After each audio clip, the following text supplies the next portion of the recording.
Hello everyone. I'm about to drive home. Very unsafe to drive home at this time. Not really. It's just late. It's like 1 a.m. I'm not in deep Fort Worth, Texas right now, but it's Fort Worth. I'm tired, guys. This is gonna be a tired review. I really wish I didn't watch this movie exhausted. Also, I don't know if there's maybe the movie just is that dark. Maybe. Like, maybe the lighting in this is just that extremely high level of darkness. But, like, I could not see shit, I would say about 30% of this movie. Like, I could see it, but it was just, like, a little more troublesome. A lot of that has to do with the filmmaking. I mean, the filmmaking in this movie is not fantastic. But that's not really what you're going in for this movie for. You're going in for the laughs, the really good jokes, leveled out moments. And, yeah, this movie has that. This movie's fun. And, of course, I'm talking about, if you clicked on the video, you probably already read it. I am talking about the 2023 film, The Blackening, which is directed by Tim Story, who is a director that I'd say 80% of the time, no, maybe not 80%, like 70% of the time doesn't stick the landing for me. He makes some shit that I really don't like. I like the first Barbershop. I think the first Barbershop is pretty funny. I think the first Think Like a Man is pretty solid. I enjoy that one. There's another one by him that I also like slightly enjoy, and it's not clicking with me off the top of my head. I hated his Tom and Jerry reboot. I don't think Like a Man 2 is funny.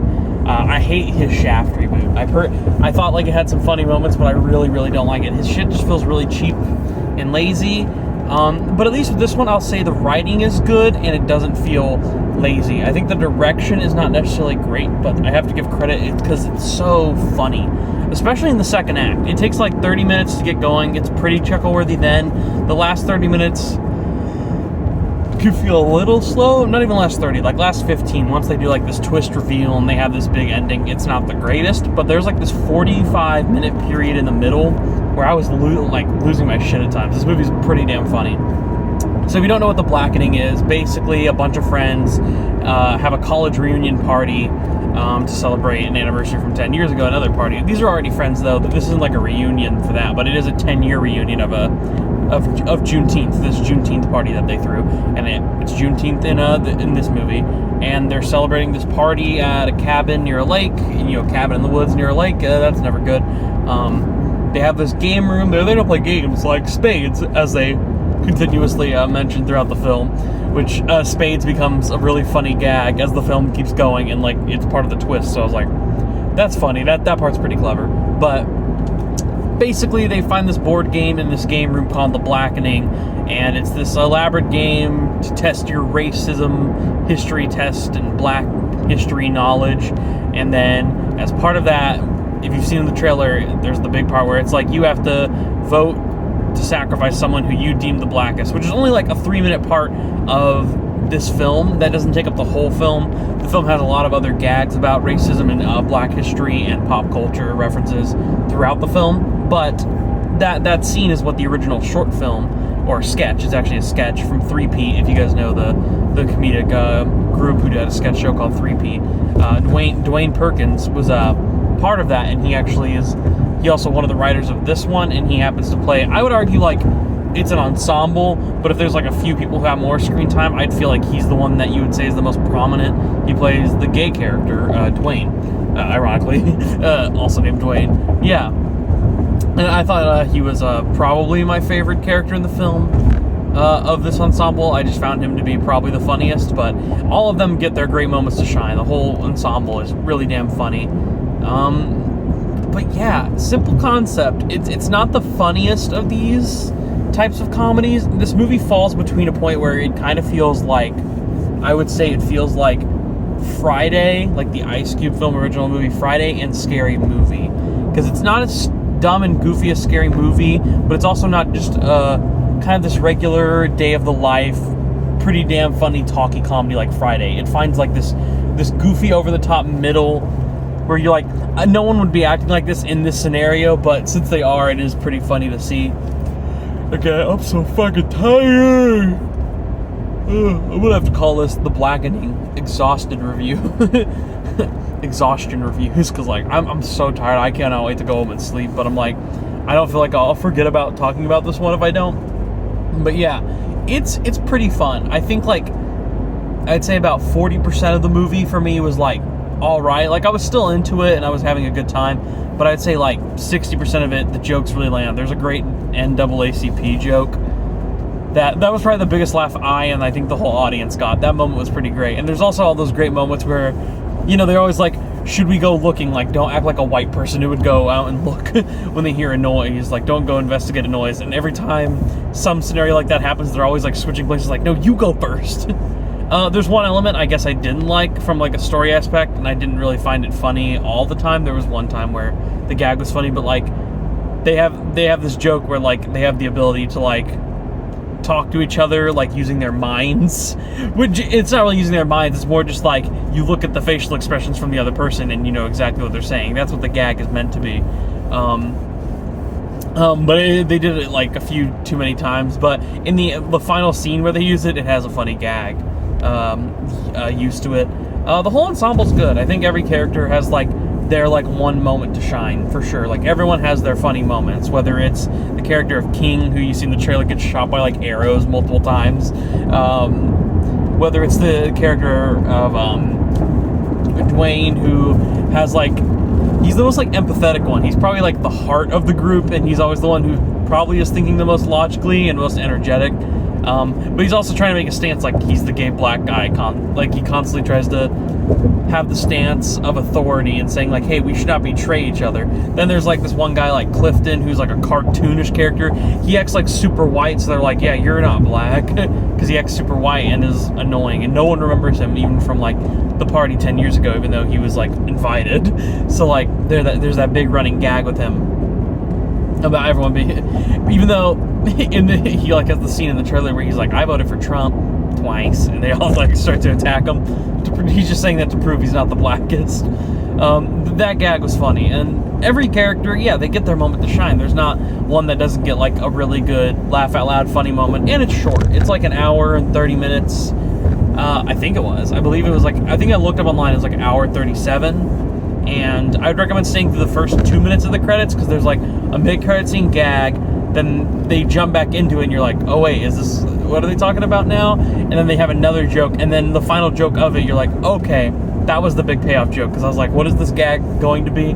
So stay like at least 3 minutes through the credits. You don't have to stay the whole 7 minute, or not the whole like to the very end credits, but once you see the first scene pop up when some of the credits go by, and then the second scene pop up and that one cuts away, once that one cuts away, you can go. But stay for those 3 minutes. There's a funny little extra gag at the ending of the movie there. It's pretty solid. You could tell it was low budget. If I had to guess, at max, I don't even think it was, but if I had to guess the max budget, this was maybe $4 million, $3 million.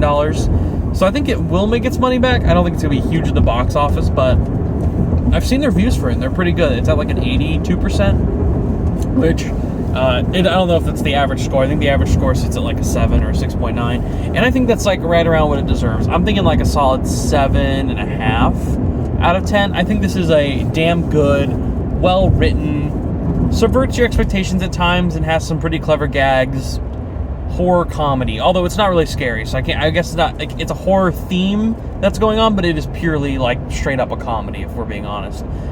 It's a fun time though. Like, I'm actually glad that it was because I thought from the trailer, I was like, this is either gonna like hit pretty well and have a lot of funny moments, or this is gonna be another, in my concern, I was like, it's gonna be like a ride along or like a Tim Story film where it's like they put the 3 or 4 pretty funny gags in the trailer, and then the rest of the film is like hard to get through. Like, this is going to be a Marlon Wayans haunted house situation, or like even worse than that, like 50 Shades of Black or some shit, like where it's going to be like extremely cringe and annoying all the time. Like, no, this is pretty clever, and it does some jokes that even I was surprised by, and it gets they have some pretty fucked up dark jokes and humor in here.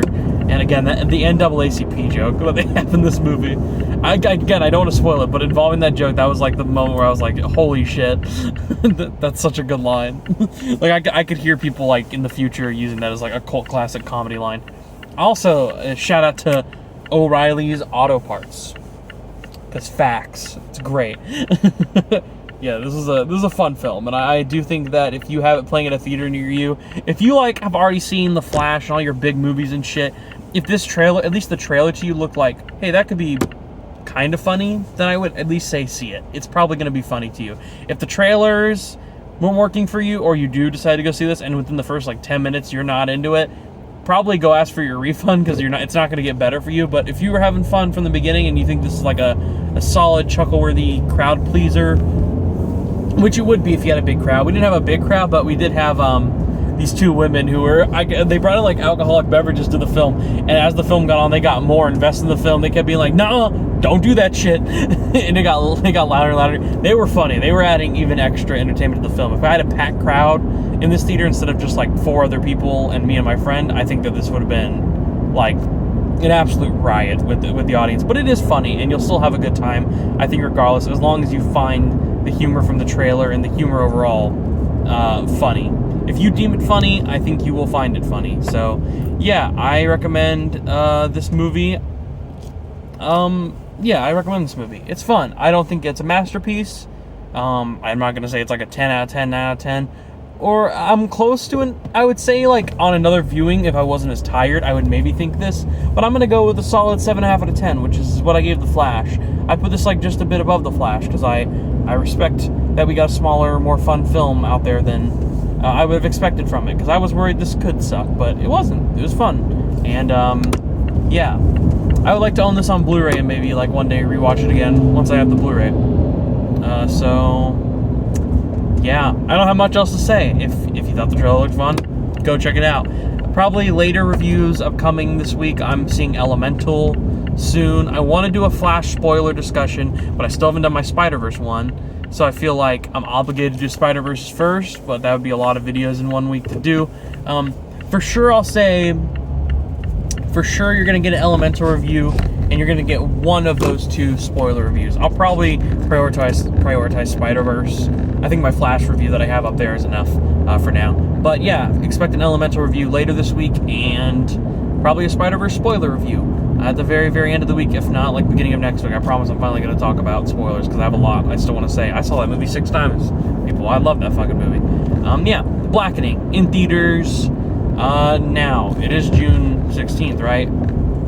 Because it's midnight. Yeah, it's midnight, past midnight. So yeah, it's June 16th. Go check it out in theaters. And honestly, if it doesn't look super appealing, I think a matinee is a good kind of feeling for this film. Although it is a film that prominently takes place at nighttime. For me, comedies or horror comedies, or in general just horror movies, all those together always vibe better in my head. They just are really fun to go out to at like 7 or 8 p.m. I think at least a little late, if not super late. Today I just had a lot going on this morning, and I just had work right before, so I'm a bit more tired than I typically am. But still, check it out. Fun time. And that'll be it until I review Elemental. Bye-bye.